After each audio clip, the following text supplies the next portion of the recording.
Hey everybody, I'm Steph. Hi, Michael. Oh, and we are gonna talk about our top 10 favorite games that we learned in July. Now this is a That's right. it's a fun stream because nobody knows what my top 10 games are that I learned because I did not Right, post my because your blog blog isn't yet. posted yet. It's due tomorrow. Because that's tomorrow. That's right. Oh my goodness. So I was complaining all this month that I wasn't even going to have top 10 top games. Not because I hadn't played 10 games, but because I hadn't played 10 really good games. And then it turned out that I had more than 10 games. I know. I Many more mean, than 10 you good just had games. in your mind that we played just a bunch of It's amazing. really, really bad games, and we didn't. We didn't end up playing that No, many bad really games. average games. Sure. Okay. But Well, no, we did actually play some fun games. yeah. So Yeah, So we I already have we my did. number 10 ready to go. Oh, okay. If Sure. you have, I think you I'm have the ready. picture ready I to think we're go. good. I is there anything else? Oh, if you're watching this, back my Kickstarter, you have like 1 day. You have one more day. And here is the Kickstarter link. Oops. You missed No, the it would help if I exclamation had the point. exclamation point. There we go. How about that? There you go. All right. Ta-da! So Michael's number 10. My number 10 is Lawyer Up.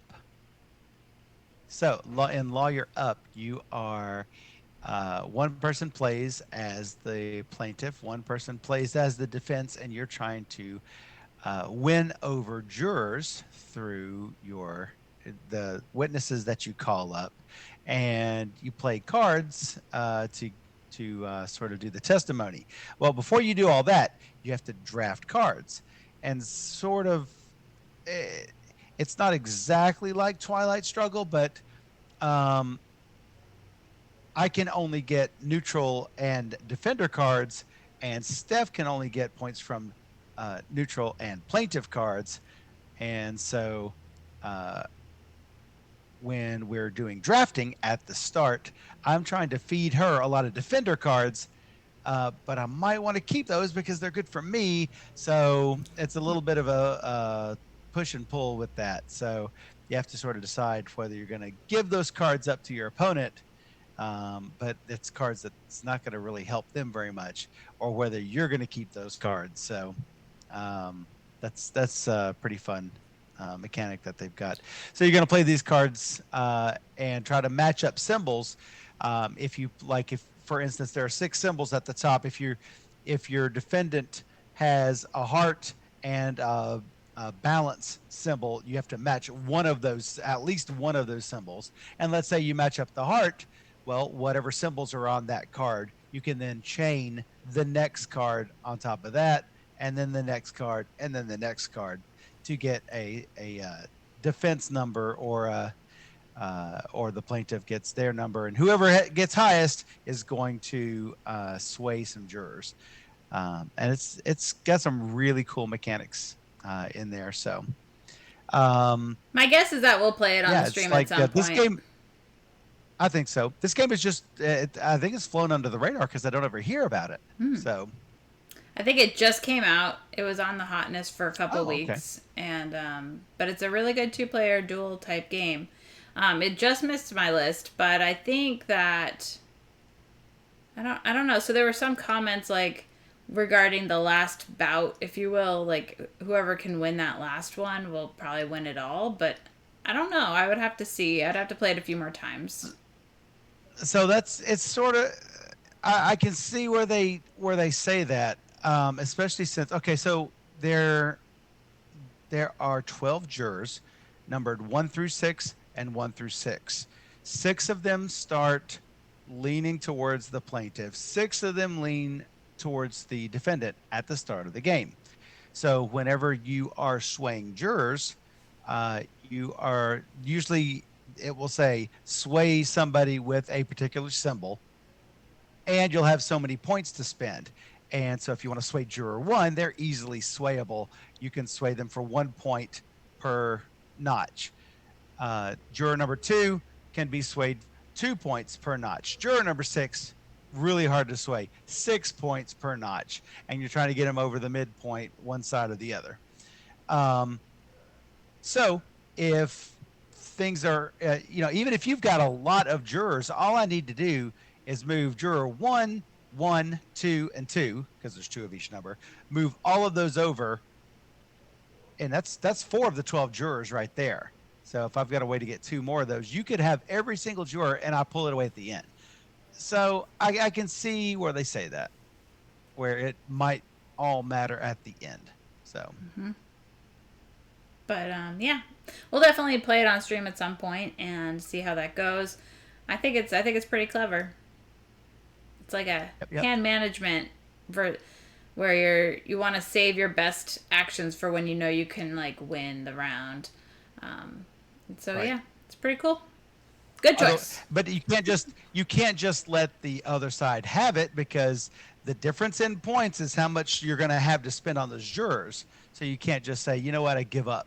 Yeah, You agreed. need to push it a little bit anyway. So, Absolutely.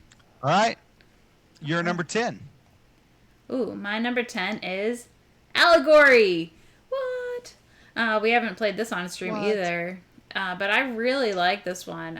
It has an auction mechanic, which I generally like a lot.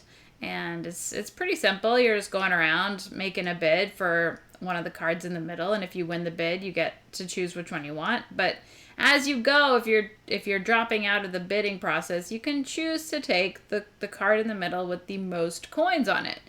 And so if there's a Because card you're going to color up those cards.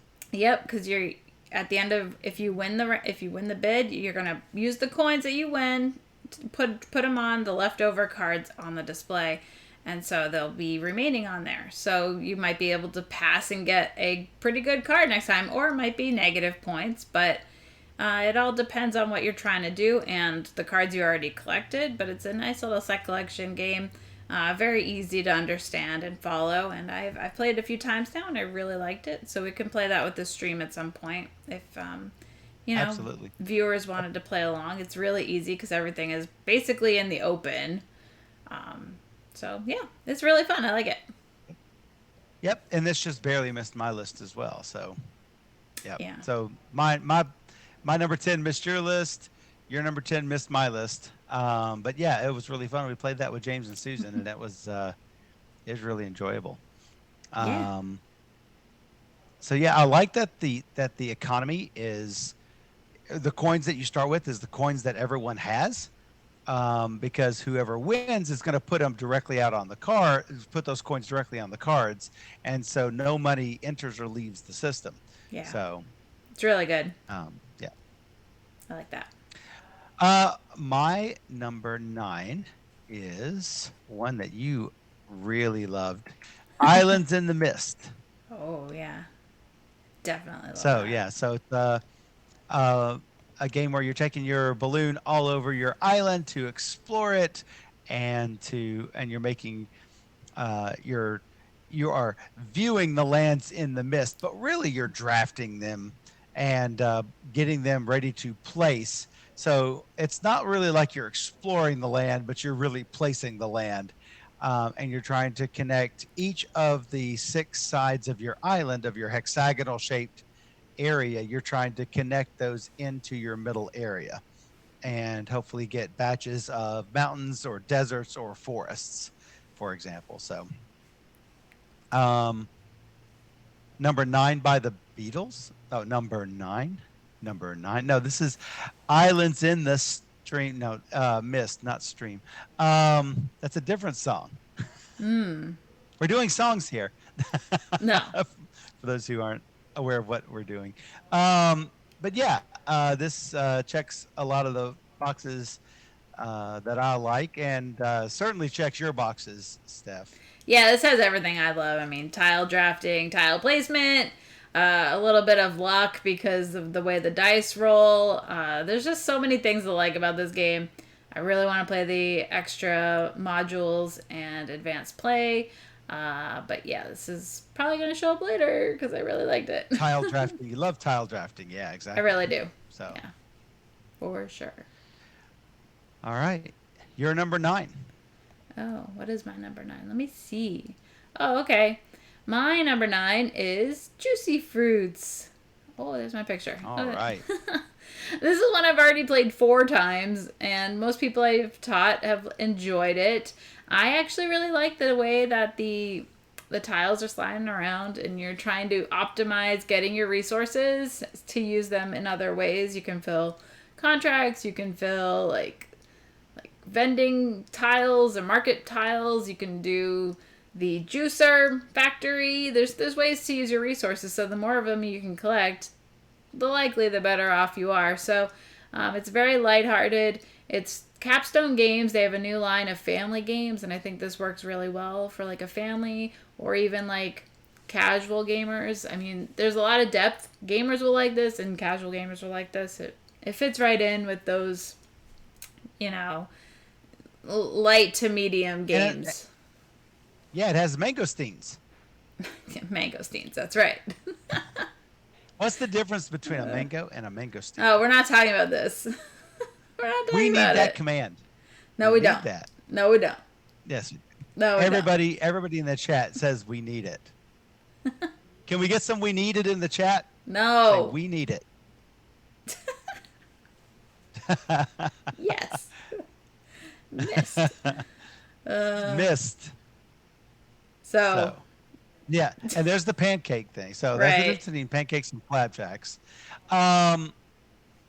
So the farther that you move a tile, the more of that resource that you're gonna generate, and those resources will free up those resource tiles, which will make your tiles move farther on your island and open up things so you can collect things quicker. So it's really how efficiently you can manage your engine. One of the downsides I see to this game is that I can sort of see who's going to either have the advantage or just outright going to win just by looking at the tiles that are available.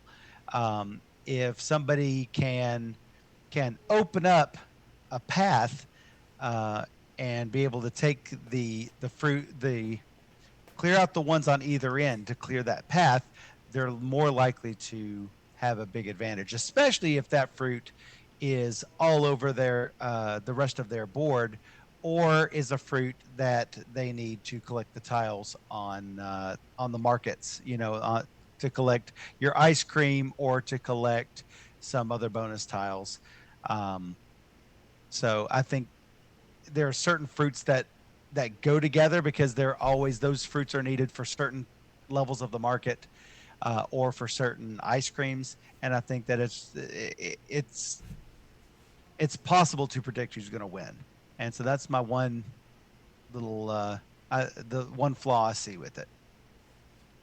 I can hear that, but I don't know. For me, it's just lighthearted and fun. It's not like a serious gamer game where I'm like, I need to know what's going on at every minute. So it doesn't bother me at all. I'm just like, whatever. Right. You ended it. Cool. Let's see what happens. I don't know. But it's amazing that you played it 4 times because most of your games you don't play 4 times. No, I know. That's why I commented on it because it's, that is a rare circumstance unless we're playing through like a campaign game or something where it's like, okay, game. But it's on TTS, so I got to show some friends, and yeah, it's good. So my number 8 is the same as your number 8. Oh, really? What's my number Yeah. 8? Oh, okay, cool. Let me do that. So yeah, you can put it on both sides. I will put it on both sides. How about that? All right, what is it, Michael? Oh, initially you said Time Roller. Juicy Fruits did not have good replayability. You know what? It does. Thanks for the subscription, Time Roller. I think he's Thanks, got Time Roller. more months than At I tier do. 2. I thought you just did tier 2. Oh, wait a second. Tier 2. What? Thank you so much, Time Roller. That's awesome. I don't think I've seen a tier 2. I know, it's so cool. Wow, me. Wow, you. Just because I can. Wait, I'm just gonna give some Time Roller This little like Just because, yeah, just because just you because can. I can. Ta-da! It's like such a delay. I don't know where it Love is. it. It'll come. Will Don't worry it? about Oh, it. maybe it's not It's in this. It's not in this one. oh, maybe it's not in this Wait, wait, wait, scene. wait, What wait. have you done? No, I'm gonna get it. I'm getting it right now. I'm getting it. Well, I'm not going to reveal your number 8 No, not yet. No, until. we gotta give Time Roller a special thanks. Yay! Confetti. Is it a mangosteen command? It should be a mangosteen command. Oh my There we go. goodness. That's on your side. I see how this is. Confetti on your side, not on my side. Well, we always All need right. more confetti on the stream. So our number 8 is All right, what's our Almanac. number 8? the Crystal Peaks. Yay! So it's the sequel to Almanac, the Dragon Road, and I have not played my Almanac is smaller than I'm your making it Almanac. a little bit bigger. I see where this is going to. I got the pocket size Almanac. That's right. You've got the deluxe Almanac. So yeah, so it's a really cool game where the book is your map, and you're going to be assigning workers to areas on this map, and every single page of this almanac is a different map, and it's going to have different rules on each one. So and sometimes you have to place in the same place, sometimes you can't place in the same place, sometimes you have to place in the next 3 spots, sometimes you've got to place in a pattern, and so it's really interesting how each of the mechanics work. And if you become the leader for at the end of the round, you get to choose which direction you go, whether you go to location A or location B, and that's going to change what happens. And there's reasons to go to A or B. They give you like, well, you can sell absolutely. resources or you can find resources in this way. Like, what's more Right, common? So it's pretty So cool. let's say I've got a mission that requires that I collect a lot of A, or red symbols or purple symbols or whatever. I want to go somewhere where those red symbols or purple symbols are cheap. If I don't have those symbols yet, or let's say I've got a bunch of blue symbols and I want to sell all of them. Well, I want to go somewhere where blue is super expensive, and so they will have the relative prices of those goods on each map choice.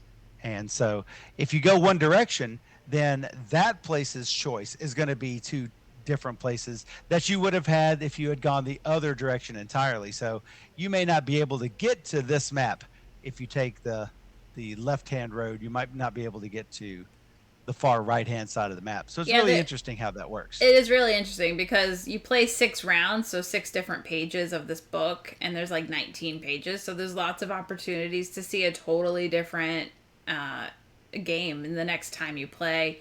You don't know what's going to happen. You don't know what mechanics will be added. It's really cool. It's really cool. And so that's going to Kickstarter Tuesday. We'll be playing it on the live stream on Wednesday. And then we'll probably check out Dragon Road shortly after that. Just so we can kind of compare. Yep. And Dragon Road considering Almanac is our number 8, have a feeling that Almanac might be on our list for August. However, we're going to play a lot of games in August. That's true. Never know. We're gonna be away to conventions for a couple of weeks this month. So it'll be exciting. This coming up month. Yeah, it's gonna be awesome. Yeah. So, I said our number 7, but no, it's my number 7 is Divinus. Oh, Divinus. Or Divinus. Is it Divinus or Divinus? Well, I want to make sure I'm pronouncing this correctly. I've always said Divinus, so we played this on the live stream. We played episode 1, and then we played it again on the live stream. So it was what was your character name? I named her Anel. Anel, that's right. She reminds me of Anel the streamer. Hey, Lamprey. Hey, Lamprey, welcome. We got back So, from Lexicon. You got back from UK Games Expo. We all had a fun weekend. yeah. So Enel went up against Stormageddon. And so, if you want to know how That's that right. turned out, you can check out our live stream. But Divinus is it's still on Kickstarter, I believe, isn't it? Oh yeah, that just went on Kick, or it's not Kickstarter. It's Game Found. Oh, GameFound. That's right. I remember. Yeah. And so in Divinus, you are trying to draft tiles to Mm-hmm. place them in their square tiles that you try to play that you're going to place in this 4x4 grid. And you're trying to collect symbols before the other player does. And if you can collect enough symbols, then you will fulfill quests. It's the quests sort of remind me of Seafall because everyone's racing to get these quests in That's true. Seafall. Yeah, yeah, yeah. So it does sort of remind me of that. Um, and so you're basically trying to either help out the Greek gods or the Norse gods based on the symbols that you are acquiring. And it is a hybrid digital board game, which means it requires an app. So for those of you who don't like apps, then you might turn your nose up at it, but I would highly recommend that you give this a try before you just dismiss it out of hand because it it is it's not like your normal app-based game. It enhances the board game that you're playing. You've got sound in the background. When you make choices, it will tell you what choices, what the outcomes of your choices are. And so I think it makes it so, for instance, you let's take Tales of Arabian Nights as an example. Somebody's got to sit there and read the book, right? With this, no, the active player can read everything, select the choice, and they're not going to know what the outcome of that choice is going to. No one's going to know what the outcome of that choice is until that button is hit. And so I think that is, I think that the hybrid digital board game is the way to go with things like this. And a lot of board games are using it now, like Journeys in Middle Earth, Mansions of Madness Second Edition. I think those sort of things it makes the game so much better, especially the improvement between Mansions of Madness First Edition and Second Edition. It's like light years, different. Well, So, it's also cool because we did learn a game called Stop Thief, which I don't think is on either of our lists. It just oh missed yeah, the list, and it really improves that gameplay because you get to search an area, and you're either right or wrong, and the app just basically keeps track of it, so you don't have to like go looking through a book, or you don't have to have somebody play a role that they not necessarily want to play.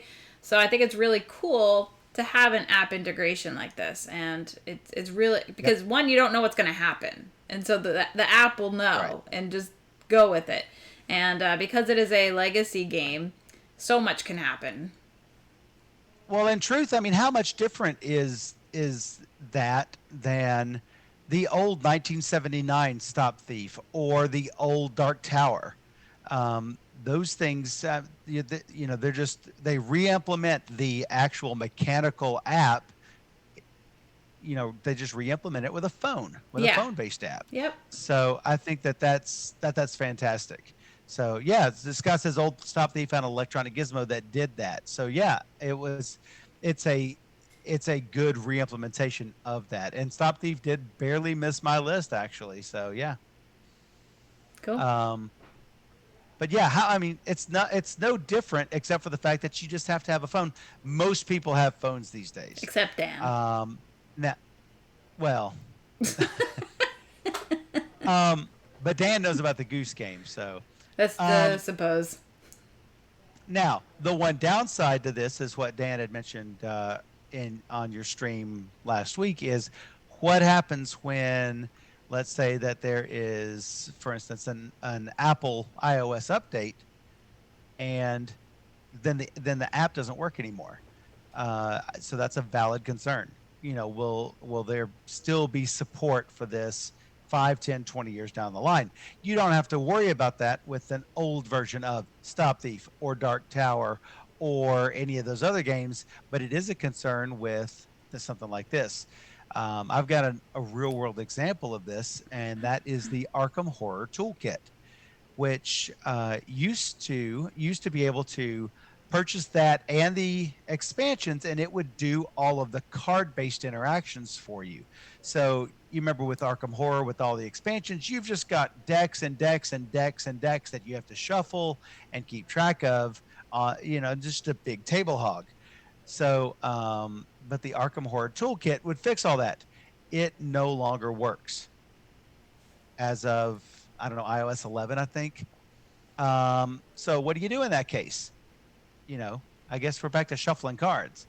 I mean, it's not like that's unplayable now, but I can imagine if something like this can become unplayable, it would take the entire functionality out of something like Mansions of Madness Second Edition or Divinus or Stop Thief. So Yeah, sure. yeah, and Old Dark Tower sets off and break. I mean, it's really no different. So eventually the app's not gonna work, and eventually your electronic gizmo would break. So Lamprey and Colorfly both say go Android, +1 for Android. I got news for you. It's the same problem.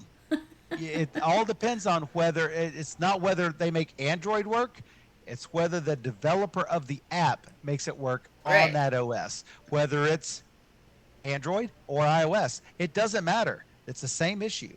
So Yeah, if there's an update, then everything needs to be updated.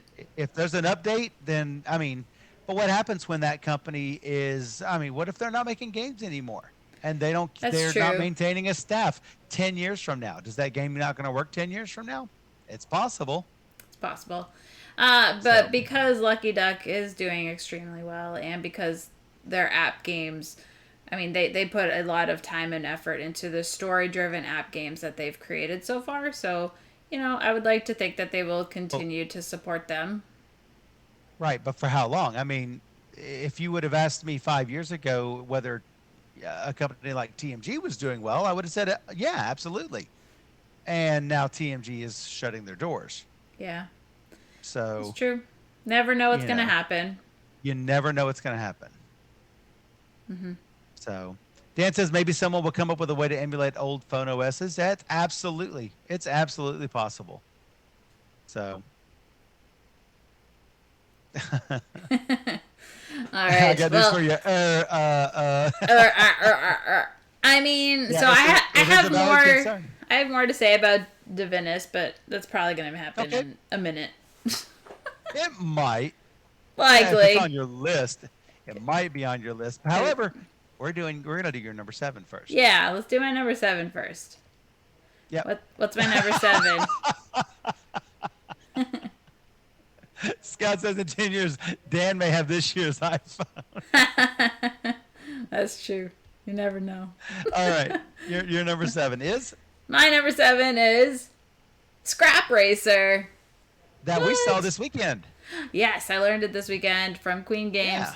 Honestly, I wasn't expecting to love it. I'm not really into race games. If you know me at all, I'm not like, oh, a Oh, you race hate race game. games. I actually don't really like race games.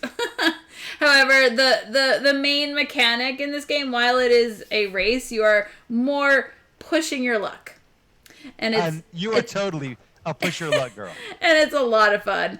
And so even if you bust, what I love about this game is that even if you bust, depending on the duplicate that you're rolling on your die, will be a decent crash to a terrible crash. So if you bust on 2 1s, you're more likely to get a good result or a decent result. If you crash on a double sixes, you're likely to ruin your day. But what is great about this game is that there's multiple ways to have a catch-up mechanic. And so even if you crash, there's ways to gain cards to help you accelerate, to help you do better. And as people cross the finish line multiple times, there are even another, an update, like More catch up. more Yeah. catch up, yeah. And so it's good. It was really fun. I could see playing with a bunch of people. The guy that we were playing with, Nick, he was like, I want to play this with 8 people. And I'm like, Well, the downtime would be just like crazy long. So I'm not sure I would really want to play with 8 people, but I could see playing with like 4 or 5, maybe 6 players, and just to see how everybody, what happens on the racetrack. Yep. So yeah, I mean, you're rolling the dice one at a time, and you can choose to continue to roll. And if you roll a duplicate, then you crash. Or if you just roll another unique number, then you can keep going. So if you roll a 6 and a 5, that's great. If you roll a 1 and a 2, what are you losing? Let's keep going. Yeah. So absolutely. Lamprey says they showed it off at UK Games Expo, and he was too busy to get a play in. Dan says that it's the first he's heard of it. I will admit, I had not heard of Scrap Racer before I saw it there on Queen's Table. So I agree. I didn't know. I had heard of it because I saw the BGG crew playing it over on their Twitch stream at one point, and I was like, "Oh, a race game," and then I, found some game to play on my own. So I saw them playing it. I didn't really look too much into it, but yeah, I mean, I they had it on display. I'm like, well, they were there, and I wanted to talk to them, and so we tried it, and that was good. Yep, this was the last game that barely missed my list. I told them that I thought it would be on my top 10, and it barely missed my top 10. I was like, no. I really thought it would be on your top 10 too. I was kind of surprised. Yep. Albatross, man, I would not be good at this game. I thought I would not be good at it either. I was in first the whole. So it was so funny because like the first roll, I crash on like ones, right? Like 1, 1. I'm like, come on, like really? And so I just take the card. Crash. Yeah, I just take the card and it says, "Hey, roll 2 dice and move that many spaces." And then I roll an 11. I'm like, yes, so good. Ridiculous. First roll, I'm like winning. That's called failing forward. That is called failing forward. Otherwise, you have 6 dice. You just roll 1 at a time, and if you ever get a duplicate, then you crash. So you could roll all 6 dice and get 1 of each number if you're really great at the game. Well, I almost did because I needed a 5 to catch up. Yeah. And barely missed. So yeah. And there are little power-ups that you can get all along the track. If you stop directly on a power-up, you can snag it. And each of the racers has their own unique ability. So like whenever I stop on a blue space, I could go 1 extra. When Steph stopped on a green space, she could go 1 extra. When Nick stopped on a space with somebody, then a fight is supposed to happen, but Nick always wins fights. So his little pirate bunny is what it was, and so he gets to go the extra 2 spaces for winning the fight. So yeah. No, I mean, I thought it was really clever. It's very simple, but it's fun. It's like, it's not serious. You just kind of go and push your luck and just have fun. Yep. Even if you crash, it's fine. Yeah. I ended up losing. So it's like, I was in first like the whole time. And then it's just like, nope. What? Speaking of Queen Games. Yeah. They are. I asked them ahead of time what I could say about all of their reprints coming up. And they said, anything we have told you, you can talk about. So we were talking about Kokopelli. Yes, that's going to be shipping to backers next week. Yep, and it's a Feld game. Well, they are going to do a whole lot of redone Feld games. Yeah. So, Steph, you probably remember more than I do. They said they were redoing Bruges. Macau. Bruges. Rialto. And the other one. the other one. There's a new game coming out called like Maharaja or something. Yes. Marrakesh. I don't know. Yes. So yeah, something. So I didn't even know that they were redoing Rialto, but that like was super exciting for me because I love Rialto. More people need to play Rialto. It looks beautiful. I'm just very excited for it. So, they already did the Kickstarter for Bruges and Macau. Yep, they already did that one. It was Amsterdam and Hamburg. Hamburg? I thought. What was the New York one? And New York. Rialto. Yeah. Yeah, something like that. Yeah. so yeah, they've tweaked some of the mechanics in each of them, and so I'm like, do I want to get rid of Macau? Do I want to keep Macau? I don't know. I'm so conflicted because I don't know what all they're going to change, and I don't know whether I like the original better or the new one. I know with one mechanic, In you know, Bruges. Ian, one of the Queen guys there, he is like, no, no, no, I like the old way, and Travis said, no, no, no, I like the new way. So, So what he's um, talking about is Bruges and how you shuffle all the cards in the stacks and you choose the stacks and you get what you get. Versus the mhm, new way, which you separate them all into colors. So if you need a yellow, you take a yellow instead of searching, hopefully getting it from the deck. It's right. less random, basically. But if you get the new set, you can still play it the old way or the new way. Trey's like, still no reprint for Strasburg, though. I'm like, I asked. And Yeah. he's like, well, there's a lot of things in the works with Feld, but I'm not giving anything away. I'm like, so yes? You can neither confirm nor He deny. neither confirmed So, nor denied. Yeah, whatever. So I'm like, maybe. maybe. They have a really good connection with Feld, so you never know. It could be. Yep. I wouldn't Yep. be And surprised. yeah, we don't. If they had told us, you know, we would be able to tell you guys. So we don't know anything Yeah, we didn't, he didn't say anything other to us. than what we have said. So, um, anyway, my number 6. It's all Yes. classified. They didn't trust me with this classified info. So, Yeah. my number 6 is Dice Throne Season 1 Rerolled. Um, so we played two of the more basic characters, I guess, for lack of a better term, when we played off stream, and we really enjoyed it.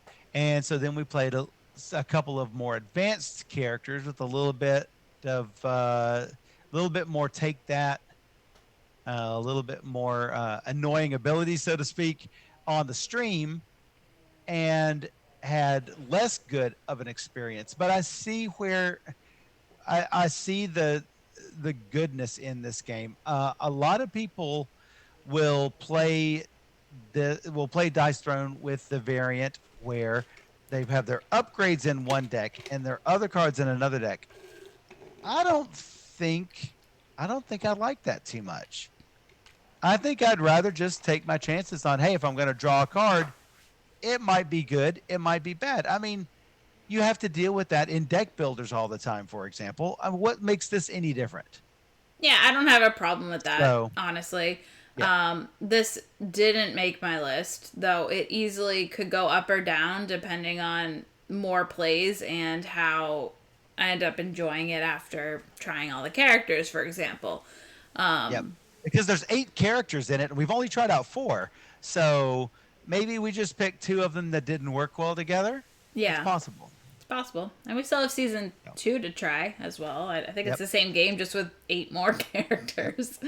So I think with almost every one of the games in our top 10s, I would say that the 2 games that are most likely to go way up or way down would be Dice Throne and Divinus, Yep.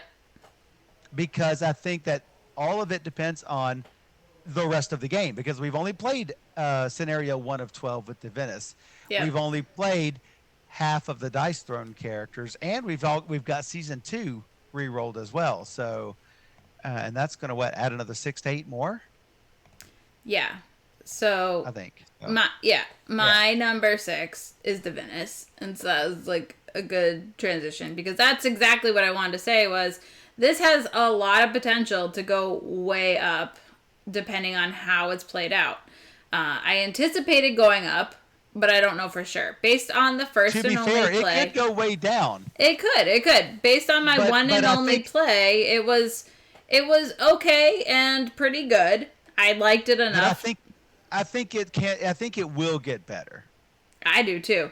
I think it will. I think there's potential for it to anyway. And based on other Lucky Duck games, I anticipated going up and being better. Just the first game was kind of like, okay, I've seen this before. What's next? Tell me what's next. You know, like I Right. haven't played further, so I don't know if it gets better. So I'm rating it as the first scenario, which is a keeper. Like it's a 7.5, but I anticipated going higher. It's much like My City. I didn't rate it very highly. I knew I would like it. After I finished it, it went way up. Like that was an amazing experience. I loved My City. So now it's much higher rated, and if I played it through last year, it would have been higher on my list, maybe even Right. second game of the year or whatever. It wasn't my game of the year because nothing can beat Carnegie, right. but like it would have been like right below. So it's one of those situations. I want to see the final copy. It's going to be amazing. I already know it's going to be amazing, and I want to play through it. Yeah, we can't even play through it now because we just have the first two scenarios. Exactly.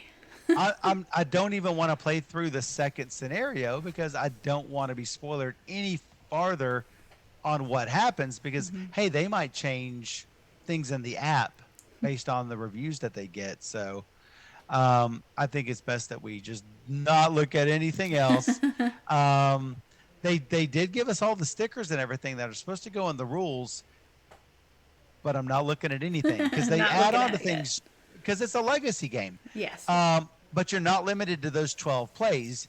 You're going to have those 12 plays plus endless mode or infinite mode or whatever they call it, where you just play with whatever stickers are on the board at end game, and that game can be infinitely replayed.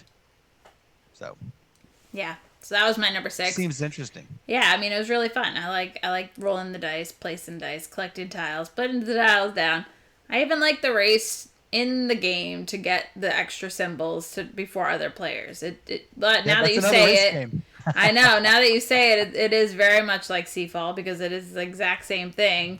They had 3 goals or whatever, and you try and get there before other people to get extra points and get further along in the game. So that I think I like that. I have no idea what the outcome will be at the end, like who will win based on whatever thing. So we'll see. Well, supposedly I am one god's favorite and you are another god's favorite, but it's weird because in the app the points were reversed from that. So I'm not quite sure how to interpret that yet, but right. So I'm still looking forward to playing that out. Yeah. I'm wondering if it's because like I saved the forest for her, therefore I get some extra special quality or something. Like I don't know. I have no idea. Right. Right. So we better play quick or Apple may update their OS, Lamprey says. Yeah, there's not supposed to be a huge update like that. That's supposed to be app breaking in any version coming up soon. That said, weirder things have happened. So my number 5 is going to be a big surprise to you. Oh, really? Yes, it is definitely going to be a big surprise. You will not have seen this coming at all. No. Because I started out frustrated with this game. Oh, really? And now you know what it is. Oh, I think I do. Yeah. It's Meadow. Okay, it's Meadow. Nice. So I started out. Hey, wait, this is my number 5 as well. Oh, so it's Michael and Steph's number 5. Yeah. How about that? Yeah, I didn't even notice that until you said it. So I started out like majorly frustrated at this game. I'm like, he was really frustrated. I've got nothing that synergizes with this. So you're basically your draft. You're going to place workers either to collect tiles from a grid or to go to the campfire, sit around the campfire basically. And if you sit around the campfire, you can do a special action and then try to achieve a goal. But most of the time, you're going to just place your action tile in order to collect one of the cards from the grid, and then you can play a card from your hand. If you play, you can play a land or a landscape card.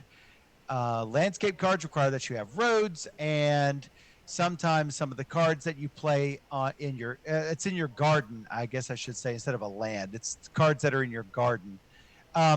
if you play more cards, you have to have other already pre-existing cards. For example, you might have bugs in the grassland, and you might have a bird in your hand. It's worth two in the bush. Um, Never mind. You know, your bird. No, your bird might want to eat that bug. So then you put the bird on top of the bug. Well, then you might have something else that gets the bird and something else that might get that thing. So you have your cards will work off of each other. You might have a home that wants to sit next to that wants to have that wants to sit on a rock but also be around another rock, and then you might be able to put a fence next to that house. So all of these cards will chain off of each other. Cards have prerequisites which have prerequisites which have prerequisites. But you might, Scott says, get your own number 5. This one's Michael's. To be fair, mine was first, so he needed to get his own. Well, here's the weird thing. You might have a butterfly that gets eaten by a different bug. And so eventually you'll have another bug sitting up on the top of this stack of cards, but you will have gotten points for all of these other cards in your garden. I think if you get frustrated with this game at the start, my suggestion is just keep playing it. And just keep getting cards that you think might possibly help. After the first play, it'll all be clear.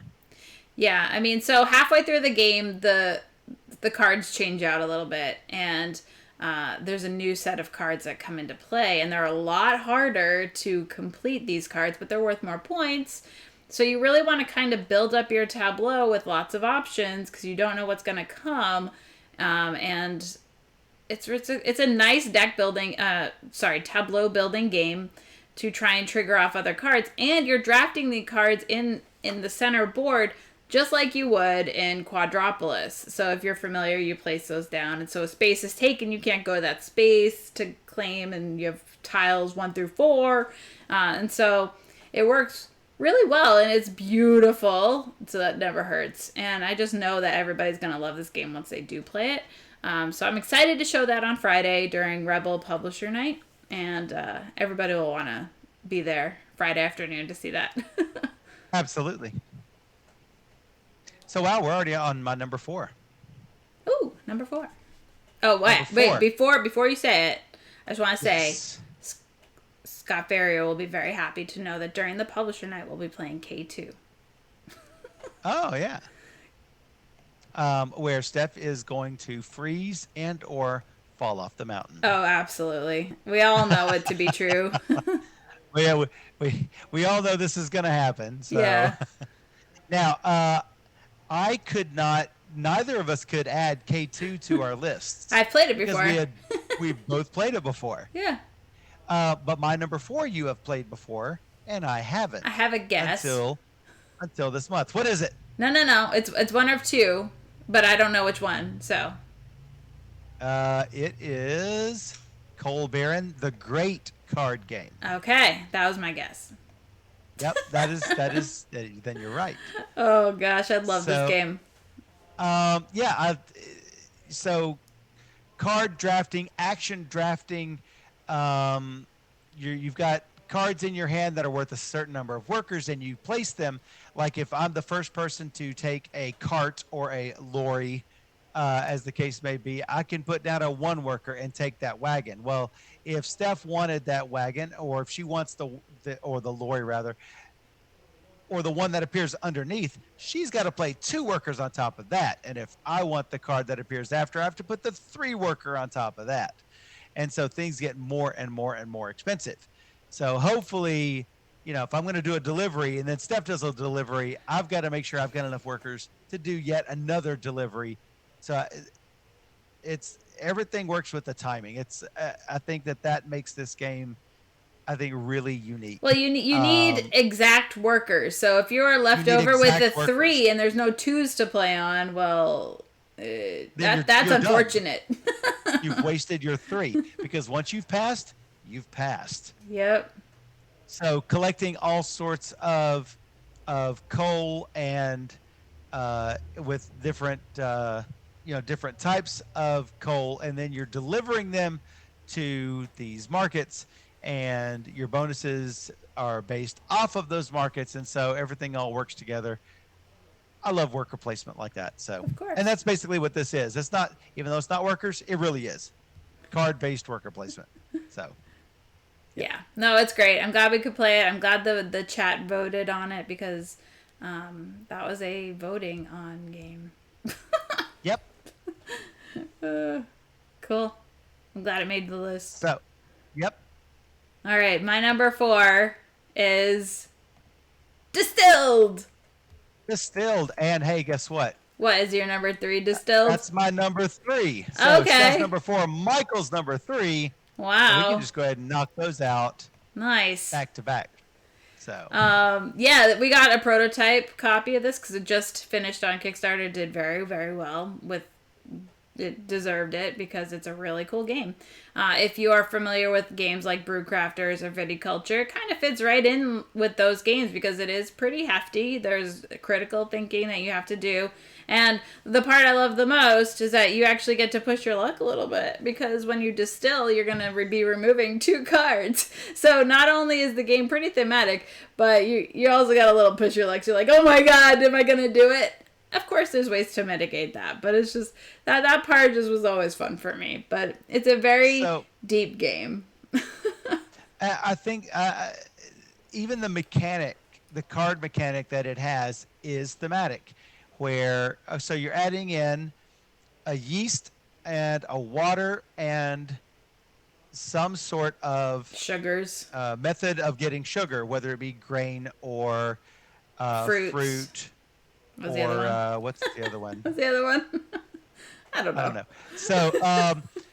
So then you're based on whatever you have in there, you're going to shuffle all those cards together, and then you are going to, as you do when you brew. I didn't know this because I don't know much about the brewing process. You take off the top and the bottom because you're not gonna drink the top or the bottom. You want what's in the middle. So you take off the head and the tail. So it's the first and last card you pull off. Can you take off the top 2 cards? Sure, you absolutely can. However, it's thematic. Take off the top and the bottom. You get to keep those and reuse them because they're in your vat or something. And then whatever is left, that's what you're going to make. Mm-hmm. So you might be trying for rum. You might end up with vodka. You don't know. That happens to me a lot. It happens. So, but no, I don't know if it's chemically possible to do that, but it is possible in this game. It happens, so.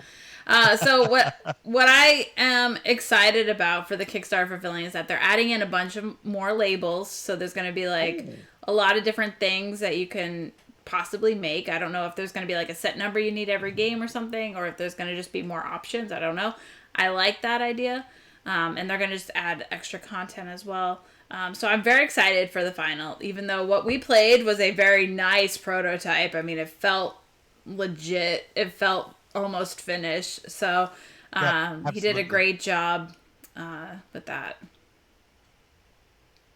Yep. So I don't know if there's anything else you want to say. I think you could probably do a late pledge for it. My guess is that you would be able to, but yeah, I definitely recommend it. Obviously, we recommend it because I mean it's our number 4 or 3. Yeah, so. 4 for me, 3 for him. Yep, absolutely. So. Again, anything that, where you've got, resource allocation or worker placement. And I just love those sorts of games. So it's also deck building, basically. Yep. You're building up your alcohol. Oh, yeah, it absolutely is. You're taking small sections of things at a time. So whatever you're getting in your hand, you're using immediately, just as if they were just normal resources. But you never, it's got a lot of that push your luck because if you want to make sure that you're going to make this rum, you got to make sure to load that, to load your vat up with everything that you need, plus a little bit more. So in case you pull out the key ingredients and you don't want to be stuck with nothing. Right. So. Definitely. All right. You're number 3 then. Oh, my number 3 then. I have not played. Oh, yeah, you haven't played it yet. Yeah. It is Imperium Classics. All right, so Ta-da. I played this because it was available on TTS with 4 different nations, and I wanted to teach Shrey and Scott how to play. And such a great game. It is essentially the same rules as Imperium Legends. So I don't actually know or should count it as a unique game, but I'm doing it anyway because it is a separate BGG listing, even though it probably doesn't need to be. Because It's pretty much the same game. It's the same rules in the box. It's literally the same rules. For reference, it was your June #1 game of the month and my #2 game of the month behind Terraforming Mars Ares Expedition. So that's right.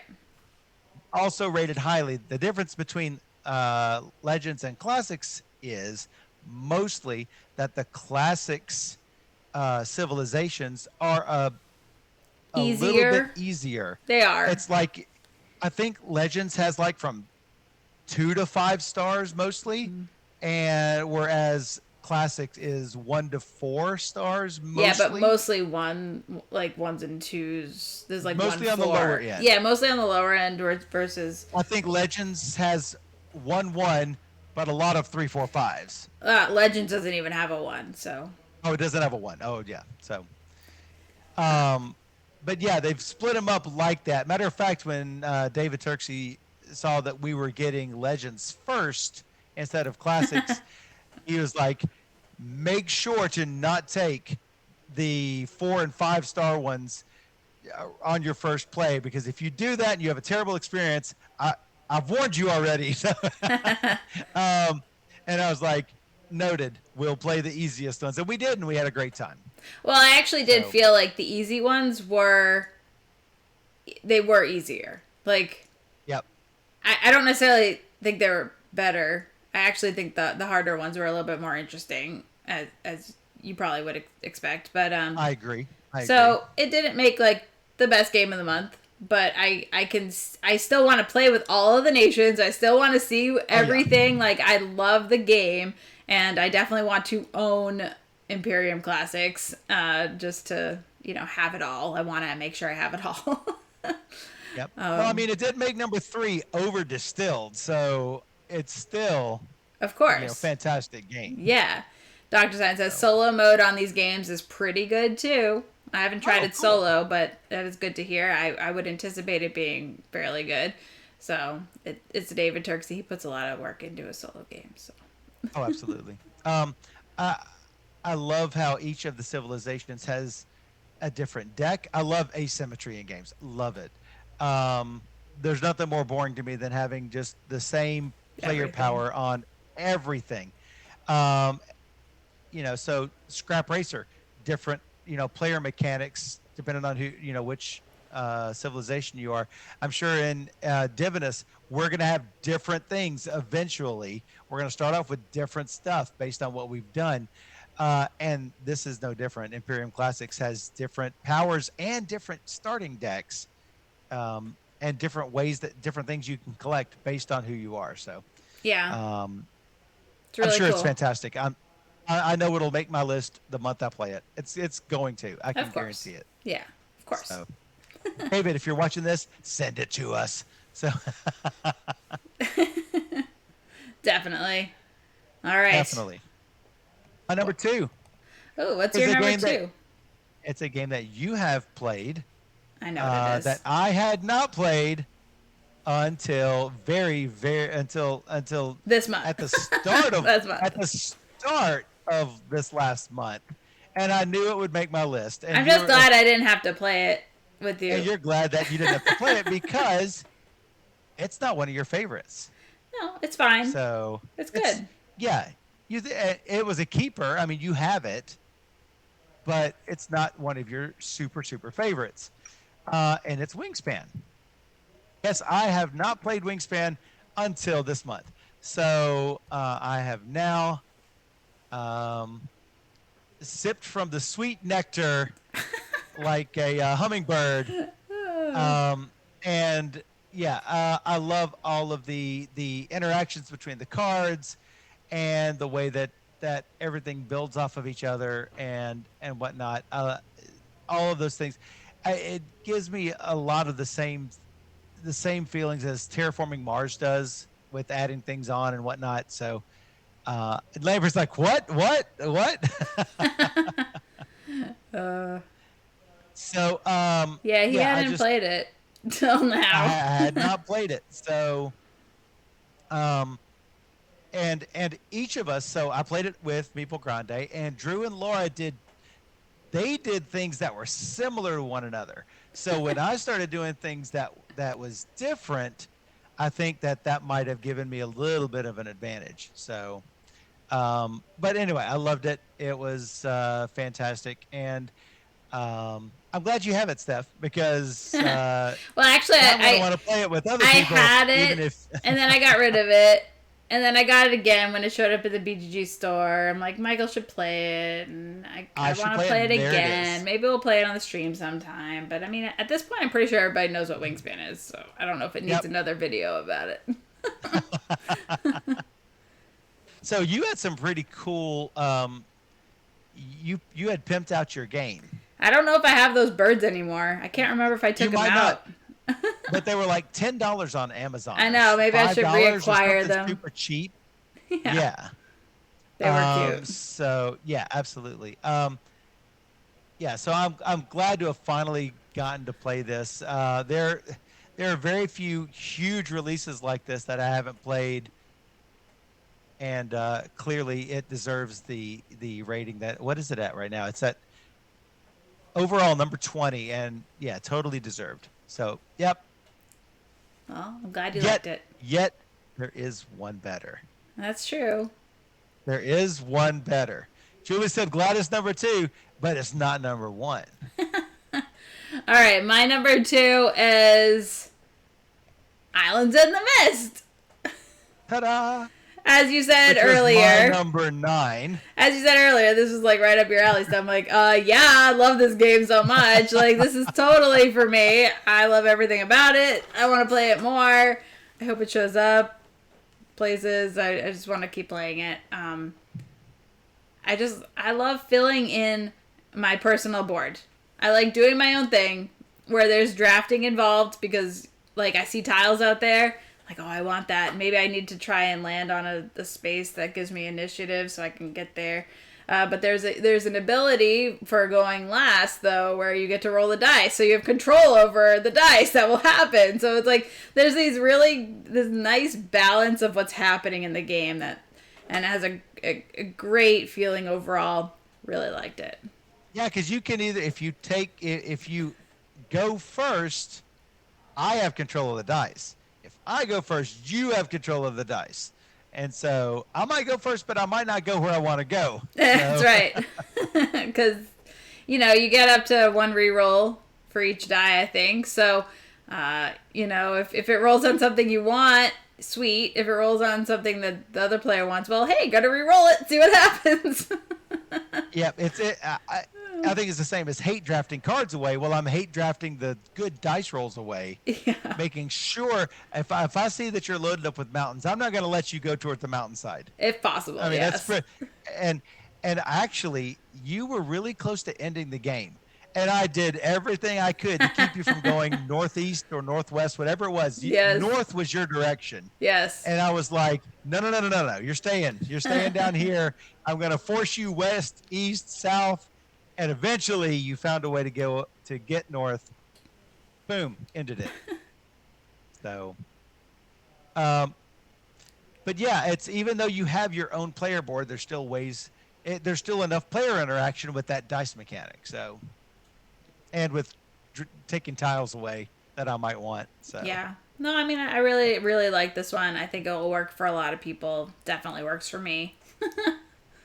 I thought it was going to be my game of the month. But here it is. Very close to the game. Matter of fact, you wrote your blog. With this. And you wrote your blog and had it all ready to go, or at least your outline. And then we went to Lexicon and it changed. That's right. But first, I want to know what the difference is between mist and fog. Because I think the German translation is like islands in the fog. I think fog is just thick. Mist is just like and mist is a more light. I think it needs to be a command like mangosteen. Uh-huh. Yeah, because Scott Pizio is putting Oh mist my in god, the chat. Delphia. There it is. Fog is a cloud that reaches ground level, even though that ground is a mountaintop or a hill. Mist occurs when water droplets are suspended in the air. You have to put this. Oh my god. Hold on. I'm gonna copy and paste it, Scott. I'm gonna make her add that command. Somebody come up with the mango and mangosteen one, and we're gonna put it with pancake and flapjacks. Oh my goodness. Yes. So, whoever's working on that, mango versus mangosteen. All right. So we went to Lexicon. Yes. And we played a bunch of games. And the very last game of the month took my number one spot. And then I said, hey, Steph, I need your top 10 in order to get the links ready to go. And you're like, I don't want to tell you my top 10. And I'm like, but I got to get the links ready. And then you reluctantly gave me your top 10. And then you know what I did? I looked at your top 10 and I looked. What? And I could not believe. that was your number one game of the month. Because it was totally my number one game of the month. Obviously. Yes. Does anybody know what it I think might people will know. possibly be? I think people will know. What might we have played that we don't have that we played at a convention? We're going to see if we got any guesses. Quirkle? Quirkle is not, No, not right. I played that long ago. Number one. Up here is number one. Scott knows what it is. One. Does he know right. what it is? Let's go. Let's do he? this. No. Dice Throne was number 6 for me. Dice Throne was number 6 for him. All right, Michael. Hit it. Goes. Hit it. Nemesis. It's Nemesis. So, Steph played Nemesis. I thought I was going to play it by myself because this is not really Steph's jam. Goalie. Normally. Goal. You would think, space dudes on a map and a spaceship and zombie looking and spider looking aliens running around a ship. This is not Steph's jam. Yes, she loved it. I did. And I didn't know she loved it until I got her list and went. He was shocked. He was shocked. Yeah, it was shocked. Yeah. So the reason I think I liked it a little bit more than normal was because we actually learned from somebody who was a big fan and had played many times. And so he could quickly go over this is the basics. And Eric already had played, so he was already good. So it was just me and you who were figuring it out. And everything was pretty straightforward. He didn't overwhelm me with every little detail and every little rule of this does this and this does this. And that's how I treat new players with Battlestar. You have to do it that way. Mm-hmm. Give them just what they need to make good decisions. Yeah. And that's what Kyle did. Yeah. And we just kind of played. I didn't really know how to send a signal until, we flipped over the tile and you're like, how do you send a signal? I'm like, oh, okay, that's how I do it. Okay, so my objective was to send a signal and kill the queen, or send a signal and the ship is destroyed. So when Kyle was going over what he could remember were the most common objectives that I would have, I'm like, I'm not saying that you haven't told me mine, but you might not have told me mine. And so I had to look in the rules, and I found the signal one. And little did I know, you also had one similar to that. Yeah, I wasn't going to ask because I'm like, I don't know, I'll just figure it out as we go. Right. It'll become clear, I think. And it turns out I probably could have easily done my other objective because you get 2 objectives at the start of the game and then you have to discard one at one point, and I didn't know which one to get rid of. Whenever you had your first encounter. But I didn't really know what a nest was, and I didn't really know what the lab was and if we're ever going to find it. So I was like, I'll just do the one that is easy to understand, send a signal, and reveal all the tiles. So Okay, for those of you who don't cool. know, Nemesis is a semi-cooperative game. Several of us can win, several of us can lose. And it's not like there's a traitor like there is in Battlestar, Sort of. There could be an objective to be. but no, there could be several people with traitor-like agendas. For example, my other objective card was either player 2 had to be dead or I had to be the only survivor. So you might say, well, why would you need the only survivor? If you're the only survivor, player 2 is dead, right?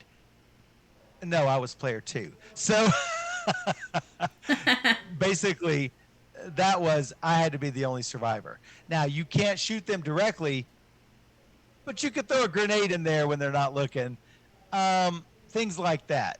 And so then you can actually have traitors on the ship. But I went ahead and chose the non-traitor one where I was trying to kill the queen, or maybe actually the other side of that is a traitorous sort of thing. Leave the ship to be destroyed, and I hop out in an escape pod. And You could have easily done that too. Well, I was working on both of those at once, because if I had gotten to the fire control room, half of the ship was on fire, half of the ship was covered with aliens. And then we're all like, Eric, turn the thing on so the fire goes away. And he's like, run away, aliens. He did. He did not kill the alien. And then the fire card had to get shuffled back in, and like, all right, there's 2 fire cards in there. Yeah, that's how we lost. And that's how we lost. The ship burned up. Yep. Well, we were also like run over with aliens. I mean, there was like about a jillion aliens. We were run over with aliens. The soldier got 2 serious wounds right off the bat. And at one point, I was the pilot. At one point, I was shooting this alien. Steph comes in, finally, 3 turns later. Shut it. Goes, and kills it. And I'm like, hey, I'm a medic with skill. I ran. And Steph's like, you left another alien by me. I'm like, I don't care. I'm leaving. I was so mad. So I was running for the fire room. I was so mad. No, because you went into the signal room, and you could have gone south to explore. But I'm like, now I have to go south and explore that room, and I was so mad. I was headed to the fire room. I know, but you went through the signal room, which caused an alien to show up. And I needed to send a signal, and there's no way I could have killed the alien. I was so mad. So mad. Like, trying to kill me. But I went directly to the fire control room, because if I had gone in the fire control room and spent a card, I could have gotten the key for the escape pods. And then I was going to run down to the escape pods. I was going to open up the escape pods, and I was going to run into one of the escape pods and get off that ship, because I knew there was no way that ship was going to survive. No, there's no way the ship was going down from like turn 2. It was going down. It's like fire spreads. I'm like, oh god, that's like all the fire tokens. Okay, we have 1 left or 2 left. Okay, we're doomed. I was just waiting for the ultimate failure on round 3. I'm like, okay, that's fine. I tried the game. Yeah. I tried it. And so I didn't think this was your jam at all, but it was fantastic. It was fun. Yeah. That's fun. So are you sure it's your number 1 game? I mean, you don't seem to be gushing about it as much. You probably just put it here just to make me happy. That's what you did. I liked it, and I want to play again. Well, there you go. Tima says that we don't seem to mesh too well. I don't know what that means. I don't know. I see 2 number 1s that are absolutely identical. So I think we should take the money that we made on the flea market and purchase Nemesis. It's too expensive. I think that's what it's too expensive. Scott says I painted my Nemesis setup and will be under the table. So we're gonna play with Scott at the gathering. It's gonna be all pimped out. It's gonna be amazing. I'm gonna take lots of pictures. Right. But we need it. So that's what's gonna happen. It's like $400. I'm not even kidding. Like, that's like, I've never spent that much on any game. Nemesis is not, no, just to be clear, Nemesis is not $400.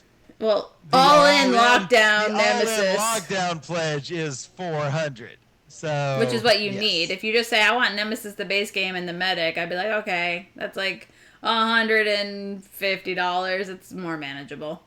Lamprey's like Void Seekers and Carnomorphs next. Then yes.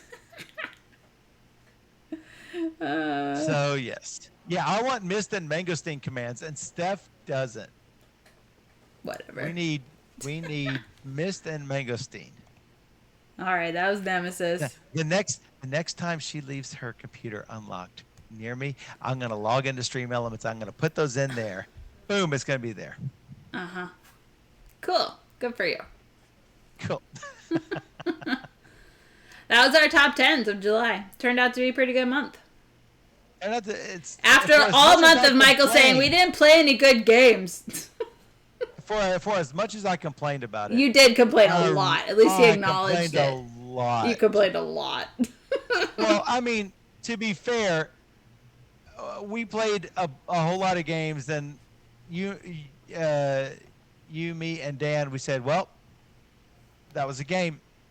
That was last month. He came in June. Oh, that was June.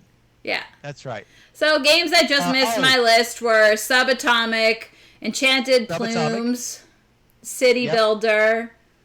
Nope. I really liked Enchanted Plumes. Yep. Dice Throne just Yep, I missed liked it. Snallygaster, Vienna Snallygaster. Connection. I thought that might have made your list actually. Vienna Connection. It was okay. Yeah. It is a keeper, but once it is solved, then that it'll be solved at that point. Yeah, So, sure. Yeah. Yep. So I don't it- mind it keeping was those. pretty good. Those are like run through the scenarios once, and Yep. Enchanted Plumes was the peacock. The bird builder. Yeah, you build the bird. Build the birds with the colors, and the Yeah. colors have to be existing before you can put them on the third line, second line. Yep. Yeah. It's fun. If you like the small Yep. card games, it's a good one. The Keepa. Yep. It's a Keepa. It's a keep up. So yeah, everything might have been in my top 10 like before the last update. Like I added Scrap Racer we learned this weekend and Nemesis I learned this weekend. So Oh yeah, two of them made the list at the very last minute. yeah. What? All right, I don't know what's happening. Julie's talking. Julie is shitting me. Whoa. It's a sht. That's the All right. sound that it. Is that it, Julie? Sht. Last call for my Kickstarter. There's like, I don't know, 24 hours left or something. 26 hours or something. So, yeah. Check that out. And if you're going to any cons, I'll also be there selling calendars. Hopefully a lot of calendars. Yep. And, You did. yeah. You sold a few at the convention. yes, I think I sold Just like I sold some warehouse. two, maybe. I think You sold 3 warehouse. I sold 2 I calendars. did. Yeah. That's So the calendar yeah, lady. we'll also and we'll have the coasters too if you want coasters Yes. or prints or anything. Yeah, Get- just let you me know know, if you you want can- prints, so. Yep. If there's ever a picture you really love, I'll get it really nicely made.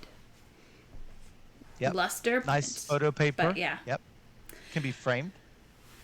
Yeah. Can be matted. I'm excited to see what August brings. Lots of new games.